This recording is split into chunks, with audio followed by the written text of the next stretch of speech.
Welcome back, Steve's Retirement Corner. I just started this and the train decided to come by, so I had to shut it off and redo it. Don't forget about taxes in retirement, Doc. Even when you quit your job, Uncle Sam wants his pound of flesh. That ain't nothing you don't know. But taxes is not something I really think about. I never really had to. I never made enough to pay a whole lot of taxes. I was always in the bottom 1 or 2 tax brackets. Right now I'm in the 12%. And before they changed the tax brackets, I was in the 15%. I never even come close to reaching the top of the brackets. I just didn't make enough for it to be a concern for me.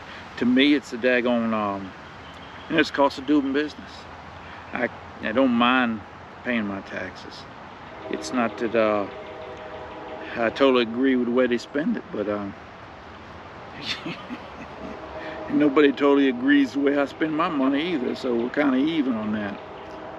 But I don't mind paying it. It's I figure it in. It's automatically figured in for me, so I don't even think about it. And you know, man, I got a lot of benefits that allow me to get away with it. Hey man, we live in a low-cost area. Comparatively speaking, I think it's totally outrageous, but it allows me to get by on a lot less money than a lot of places in the country. You probably couldn't pay your daggone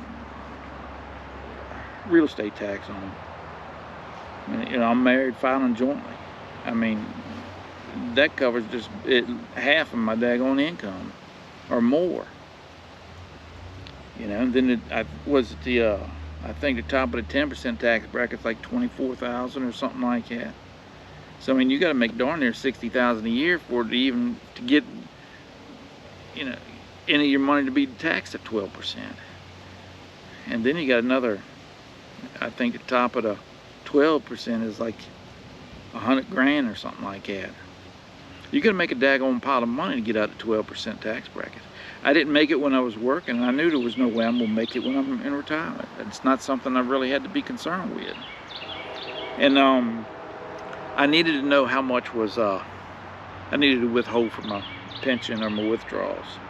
Didn't really have to the first 3 years for my withdrawals because it was automatic 20% for federal. And so I went down and talked to the lady that does our taxes for us. We run through some scenarios and stuff, and she told me to withhold 7 federal and 5 for the state. I think the top tax bracket in the state of Virginia is 5.75, I believe. So, and she ain't been wrong yet. You know, I effectively have a 12% tax rate on any income I got coming in. I just don't have enough.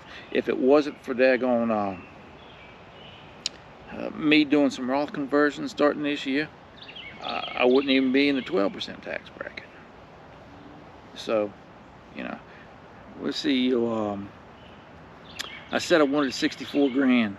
Well, I wanted 52 grand a year coming to me after taxes. That's going to be about 64 grand. You do that times 8, and you get a little under 52 grand. It's close enough. But I'm actually only paying 12% total, not 20%. So I'm actually a touch over 52. But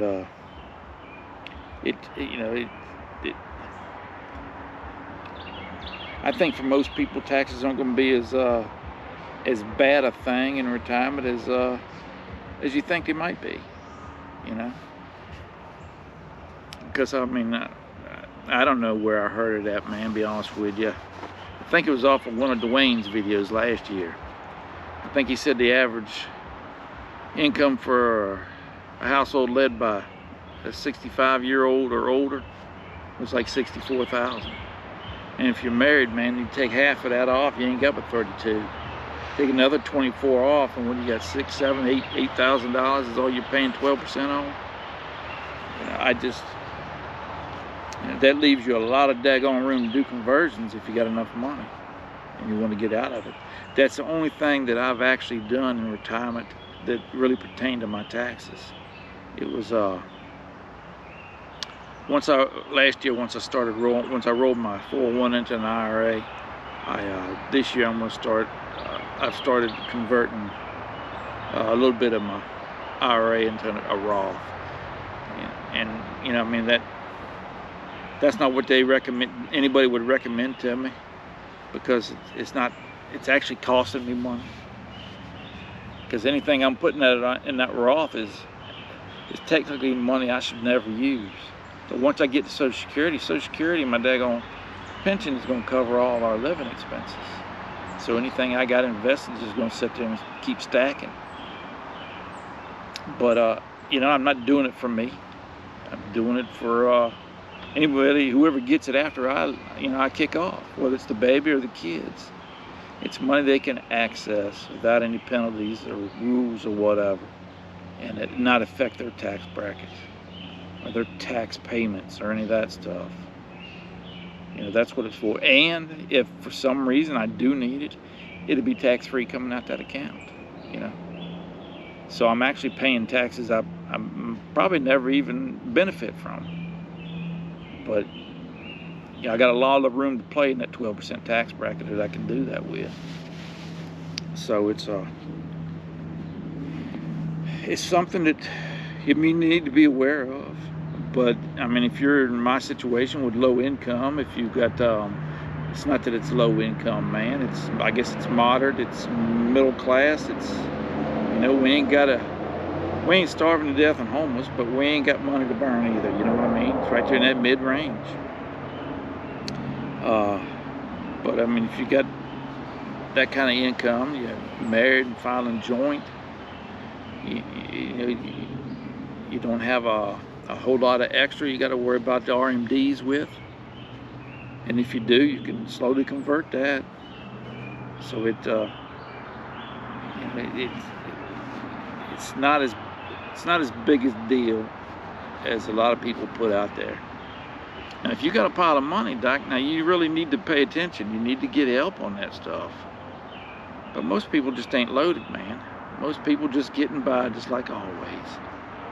You know, that's where I say that doing your due diligence. Yeah, them, you know, the tax advantage, selling your investments and stuff makes a lot of sense. If you're in a certain situation, it's up to you to figure out your situation and whether it'll work for you or not. And for me, that didn't work, and you know, because I didn't have enough money to do it that way. Most of mine was tax deferred, so I just wasn't able to do that. But hey, man, if I'd had the ability, hey, man, I probably would have. But you got to do your due diligence. Don't just take somebody's word because it worked for them or it looks like it on paper. I mean, I check everybody, Doc. I'm shaky. What they used to call it, nervous in the service? Well, I'm shaky in retirement. And I shouldn't be, but it's just my nature, Doc. It just is. But be aware of it. Get help where you need it. And, you know, check it against your situation. What works for you. What I'm doing works for me. So I'm happy with it. It might not be right. It might not be the smartest thing to do, but that's me. What did I say it was? $1 late and a day short. But hey, man, this is a Memorial Day weekend. Y'all be sure and while you're out enjoying yourself this weekend, take you a minute, man, and think about all the men and women that pay the ultimate price for us to live the way we do right now, not under the thumb of somebody else. You know. But enjoy your cookout, boss, and y'all make it a great weekend, man, and we'll talk to y'all later.